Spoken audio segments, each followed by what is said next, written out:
Assalamualaikum warahmatullahi wabarakatuh. Halo generasi penerus bangsa, ketemu lagi bersama saya Isfansa Ainuzilah. Dan pada video kali ini saya akan membahas mengenai materi pembelajaran bab pengadaan pegawai untuk mata pelajaran OTK Kepegawaian kelas 11, Otomatisasi dan Tata Kelola Perkantoran, Sekolah Menengah Kejuruan. Jangan lupa untuk disiapkan buku catatannya dan jangan lupa untuk disimak videonya baik-baik. Selamat belajar. Nah, dalam proses rekrutmen, itu ada juga yang namanya headhunting dan outsourcing. Kita bahas satu demi satu ya. Yang pertama adalah headhunting. Pihak ketiga adalah headhunter. Jadi ada pihak ketiga namanya headhunter. Headhunter itu adalah bisa lembaga, bisa seseorang, bisa organisasi yang kerjanya adalah menjual jasa untuk mencarikan karyawan baru. Jadi di headhunting ini kita pakai pihak ketiga yang namanya adalah headhunter. Kemudian yang direkrut di headhunting itu biasanya adalah eksekutif. Dan beban gaji karyawan baru dibebankan kepada perusahaan penerima eksekutif atau perusahaan klien. Jadi ketika headhunter ini sudah menemukan eksekutif sesuai kualifikasi yang diinginkan oleh perusahaan klien, maka si eksekutif ini mulai bekerja di perusahaan klien dan beban gaji akan dibayarkan oleh perusahaan klien. Kemudian nanti headhunternya akan mengirimkan tagihan ke perusahaan klien, kayak gitu. Beban gajinya udah ditanggung sama perusahaan klien. Jadi headhunting itu kayak gitu ya. Ada pihak ketiga namanya adalah headhunter, bisa berupa lembaga, organisasi, maupun seseorang. Yang direkrut adalah eksekutif.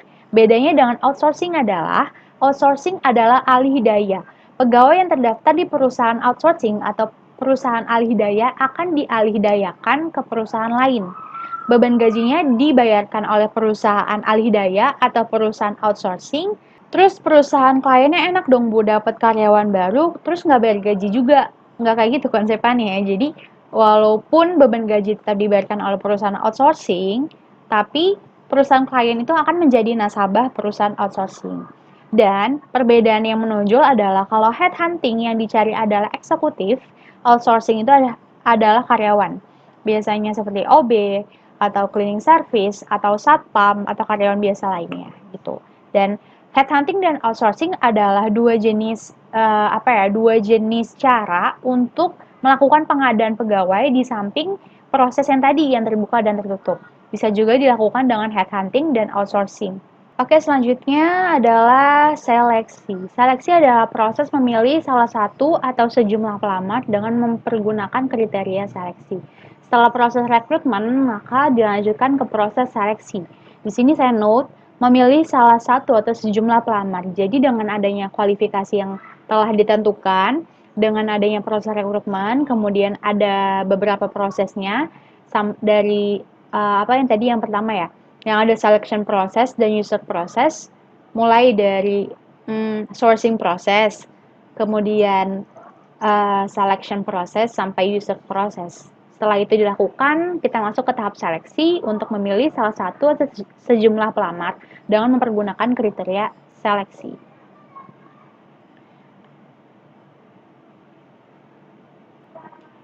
Selanjutnya adalah tahapan seleksi. Tahapan seleksi ada 8 tahap. Yang pertama adalah menyusun tim seleksi.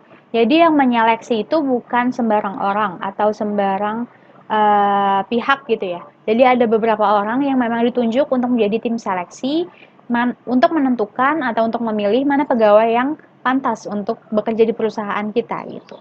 Biasanya ini biasanya itu diambil banyak dari bagian SDM atau bagian personalia.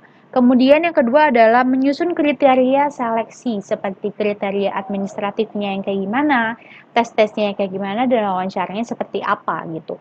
Jadi harus disusun kriteria seleksinya, jangan sampai ada memasukkan persepsi individu di dalam pada saat kita memilih seseorang gitu.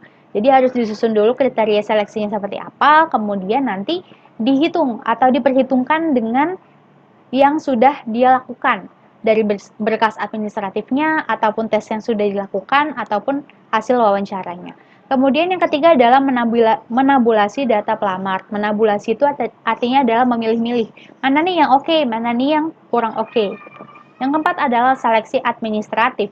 Seleksi administratif ini biasanya adalah seleksi berkas ya. Misalnya berkas yang dibutuhkan adalah ini. Kemudian dia mengumpulkan hanya A, B, C, DE-nya nggak ada gitu. Berarti kan kurang 2 poin gitu. Kemudian melakukan tes. Melakukan tes itu bisa tes tertulis, tes lisan, ataupun tes fisik.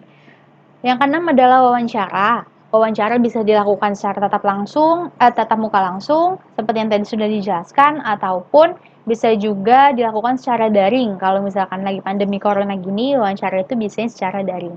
Yang ketujuh adalah lanjutan dari wawancara atau tes lanjutannya, yakni uji kesehatan. Uji kesehatan itu adalah untuk mengetahui pegawai ini tuh pernah ini gak.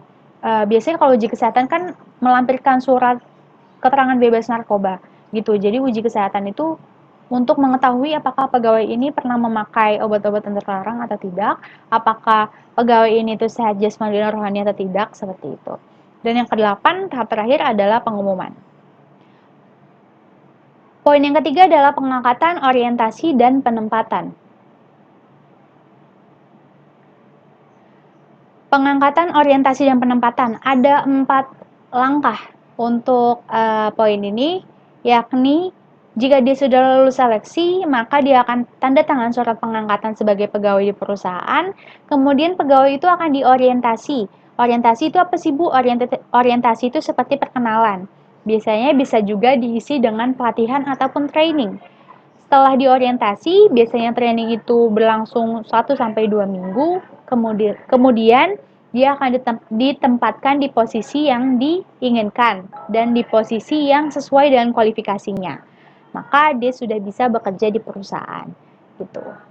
Nah, gimana video pembelajarannya? Semoga video pembelajaran kali ini bisa membantu kalian semua untuk menambah referensi dalam materi bab pengadaan pegawai. Jangan lupa untuk terus semangat belajar dan jaga terus kesehatan.